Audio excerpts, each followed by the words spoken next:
चंबल नदी घाटी परियोजना। प्राचीन काल से चंबल नदी राजस्थान की एक महत्वपूर्ण नदी रही है। चंबल नदी का उद्गम मध्य प्रदेश के चनापाव की पहाड़ियों से होता है। यह राजस्थान में बहने वाली सबसे लंबी सदाबहानी नदी है। इस नदी को प्राचीन काल में चरमवती और कामधेनु नदी भी कहते थे।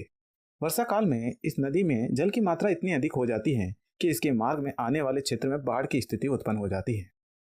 चंबल नदी की इस विनाश लीला को समाप्त करने तथा इसके पानी को सिंचाई, विद्युत तथा पीने के उपयोग में लाने के लिए चंबल नदी घाटी परियोजना बनाई। चंबल नदी पर बांध बनाने का प्रथम प्रस्ताव ब्रिटिश काल में सन 1943 में लाया गया था, जिसमें कोटा के निकट एक जल विद्युत हेतु बांध बनाना था। चंबल नदी घाटी परियोजना का कार्य सन 1953-54 में प्रारंभ हुआ। यह परियोजना राजस्थान और मध्य प्रदेश की संयुक्त परियोजना है। इसमें राजस्थान तथा मध्य प्रदेश का 50-50% का अनुपात निर्धारित किया गया है। इस परियोजना को 3 चरणों में पूरा किया गया है। प्रथम चरण में गांधी सागर बांध तथा कोटा बैराज का निर्माण किया गया। दूसरे चरण में राणा प्रताप सागर बांध का निर्माण किया गया तथा तीसरे चरण में जवाहर सागर बांध का निर्माण किया गया। गांधी सागर बांध, यह बांध मध्य प्रदेश की मंदसौर जिले में रामपुरा तथा भानपुरा पठारों के बीच कोटा से 90 किलोमीटर दूर मध्य प्रदेश तथा राजस्थान की सीमा पर बनाया गया। चंबल नदी की गहरी घाटी पर 513.50 मीटर लंबा और 62 मीटर ऊंचा बांध सन 1959 में बनकर तैयार हो गया, जिसकी जल भराव क्षमता 62.8 लाख एकड़ फीट है। यह मुख्यतः विद्युत उत्पादक जलाशय है।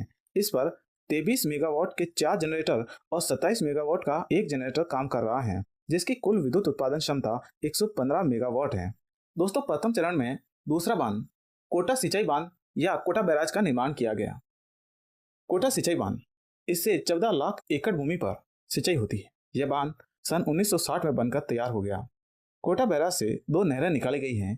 दाई नहर की लंबाई 372 किलोमीटर है, जिसमें से 124 किलोमीटर राजस्थान में जबकि 248 किलोमीटर मध्य प्रदेश को जाती है। बाई नहर एवं शाखाओं की कुल लंबाई 170 किलोमीटर है, जिसमें से मुख्य बाई नहर की लंबाई 65 किलोमीटर है, जो बूंदी के पास मेजा नदी में मिल जाती है। इससे कोटा व बूंदी के 2.1 लाख हेक्टेयर पर सिंचाई होती है। द्वितीय चरण में राणा प्रताप सागर बांध व विद्युत ग्रह का निर्माण किया गया। राणा प्रताप सागर बांध रावत भाटा नामक स्थान पर बना हुआ है, जिसकी जल भराव क्षमता 23.5 लाख हेक्टेयर है। इस बांध से 14 लाख एकड़ भूमि पर सिंचाई होती है। इस बांध पर 43 हजार किलोवाट की 4 विद्युत इकाइयां कार्यरत हैं, जिसकी कुल विद्युत उत्पादन क्षमता 172 हजार किलोवाट है। तीसरे चरण में कोटा में जवाहर सागर बांध का निर्माण किया गया, जो कि कोटा सिंचाई बांध से 16 किलोमीटर दक्षिण में बोराबास नामक स्थान पर चंबल नदी पर बना हुआ है। यह बांध 440 मीटर लंबा और 45 मीटर ऊंचा है। जवाहर सागर बांध का दूसरा नाम कोटा बांध भी है। यह एक पिकअप बांध है, जिसमें गांधी सागर बांध और राणा प्रताप सागर बांध दोनों से छोड़े गए पानी को इकट्ठा किया जाता है। इस बांध के नीचे एक विद्युत ग्रह का निर्माण किया गया है, जिसमें 33 हजार किलोवाट विद्युत क्षमता की 3 इकाइयां स्थापित की गई हैं, जिनसे कुल विद्युत उत्पादन 99 हजार किलोवाट होता है।